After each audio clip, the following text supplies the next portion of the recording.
et Julien Pierce. Votre matinale info sur Europe 1. 6h42 sur Europe 1, l'interview écho ce matin, c'est avec vous, Philippe Dujaric. Bonjour à vous. Bonjour Julien. Merci d'être avec nous ce matin. Vous êtes le directeur des affaires sociales et de la formation du GIFAS. Le GIFAS, c'est le groupement des industries françaises aéronautiques et spatiales. Vous fédérez aussi bien de grands groupes tels que Airbus, Dassault, Aviation ou encore Thales, que de petites PME spécialisées et à la pointe. Et justement, toutes ces entreprises, toute cette filière va beaucoup mieux depuis quelques mois. Est-ce que tous les indicateurs, vous diriez, sont au vert ? Alors effectivement, l'industrie aéronautique et spatiale et de défense française renoue avec la croissance depuis plusieurs mois, après une crise qui a été terrible, qui a été très profonde et très violente en 2020. On renoue avec la croissance et avec la croissance de l'emploi. Et c'est pour ça que je suis là d'ailleurs. On va en parler dans un instant. Chiffre d'affaires en hausse de 7% sur un an, c'est colossal. Qu'est-ce qui alimente cette reprise ? C'est les compagnies aériennes qui renouvellent leur flotte principalement ? Alors d'abord, il y a une reprise du trafic aérien. On est à 80% par rapport à l'avant-crise en moyenne au niveau mondial, avec des zones différentes. Actuellement, la Chine, comme vous le savez, est encore en prise avec l'épidémie. Mais dans certains pays, on va retrouver le trafic d'avant-crise. Tout à fait. Et puis on a tous les secteurs d'activité qui reprennent chez nous, puisque l'originalité et la force de notre industrie en France, c'est que on couvre tous les domaines de l'aéronautique, du spatial et de la défense. Avions, hélicoptères civils et militaires, le spatial, les satellites, les lanceurs. Donc nous avons une industrie très complète. On est équivalent de ce point de vue aux États-Unis. Les États-Unis et la France qui ont des industries complètes dans le domaine. Vous avez cité l'industrie de la défense qui, avec la guerre en Ukraine et les livraisons d'armes occidentales à Kiev, doit recevoir de nombreuses commandes, j'imagine, pour recompléter, renouveler les stocks. Alors, effectivement, ça joue dans cette reprise. Nous sommes surtout sur les commandes d'avions. C'est tout ça. Donc, nous avons notamment Dassault avec les commandes de Rafale, des records à l'exportation. Donc, il y a par exemple les systèmes radars de Thales. Oui, tout à fait. Chez Dassault, par exemple, avec le Rafale, il y a 10 ans de travail devant nous. Donc une reprise extrêmement vigoureuse. Est-ce que vous avez suffisamment de bras à l'heure actuelle pour répondre à ce regain d'activité ? Alors, c'est le sujet qui nous préoccupe. Effectivement, alors il y a des sujets économiques, bien sûr, l'inflation, les tensions sur les prix, les approvisionnements, mais nous avons aussi des tensions sur la main-d'œuvre et sur les ressources humaines.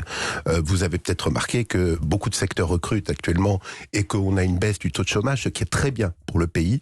Ceci dit, nous avons des besoins, nous recrutons 15 000 personnes. Peut-être rappeler le périmètre emploi du secteur industrie, de l'industrie aéronautique spatiale en France. On a à peu près dans le périmètre GIFAS 200 000 emplois en France et on recrute 15 000 et on recrutera plus que les départs en retraite. Donc on va créer de l'emploi cette année. Alors quels emplois ? Ce sont des ingénieurs, des mécaniciens ? Alors pour un peu plus de la moitié des ingénieurs et cadres cette année, et nous avons le reste, à peu près un peu plus de 40% de techniciens et d'opérateurs de production. C'est tout autant d'emplois qui avaient été détruits à la faveur de la pandémie en 2020 ? Alors on a été obligé d'adapter, compte tenu de la crise dont je vous parlais tout à l'heure, les effectifs à la baisse. Néanmoins, nous avons privilégié l'activité partielle de longue durée. L'aéronautique a été un des secteurs qui a demandé ce dispositif qui a permis de sauver 10% de nos emplois en 2020. Néanmoins, il y a eu une attrition de l'emploi. Nous reprenons la croissance de l'emploi cette année, encore une fois sur tous les segments, pas seulement les ingénieurs, mais aussi les techniciens de fabrication pour les pièces, car l'industrie aéronautique française fabrique en France. Nous sommes une industrie européenne, nous sommes une industrie française, mais nous avons 50% de nos emplois en France et nous fabriquons, nous avons beaucoup de PME. Dans les adhérents GIFAS, les 400 entreprises, nous avons plus de 200 PME et il y a plusieurs milliers de PME en France qui contribuent aussi à l'aéronautique, au spatial et à la défense. 15 000 postes à pourvoir, donc principalement en CDI ? Oui. À plus de 75% en CDI. Parce que nous pensons et bien rémunéré. Nous sommes sur une croissance durable. Parce que c'est aussi le cœur du réacteur, c'est la rémunération qui, dans de nombreux secteurs, coince. Je pense à l'hôtellerie-restauration, les horaires décalés, etc. Est-ce que dans l'aéronautique, on peut penser, au regard des qualifications nécessaires, que la paye à la fin du mois est supérieure ? Alors, nous avons effectivement dans l'industrie en moyenne des salaires supérieurs de 15% par rapport aux services. Ce que je voudrais dire également, c'est que nous recrutons au niveau CAP et bac. Bac pro. Et pas forcément... Il est possible de faire de l'alternance. Il est possible de faire l'alternance. Il est possible aussi de venir d'autres secteurs et qui n'ont rien à voir avec l'industrie. Nous formons. Nous sommes obligés d'ailleurs, parce que nous n'avons pas le vivier de personnel qualifié industriel. Nous n'avons plus sur le marché des demandeurs d'emploi qui ont le profil industriel. Donc nous formons des demandeurs d'emploi. Ça, c'était antérieur à la crise. Alors, il y avait également ce manque de compétences. Vous avez raison. Le problème d'attractivité de certains métiers, notamment de production, est ancien.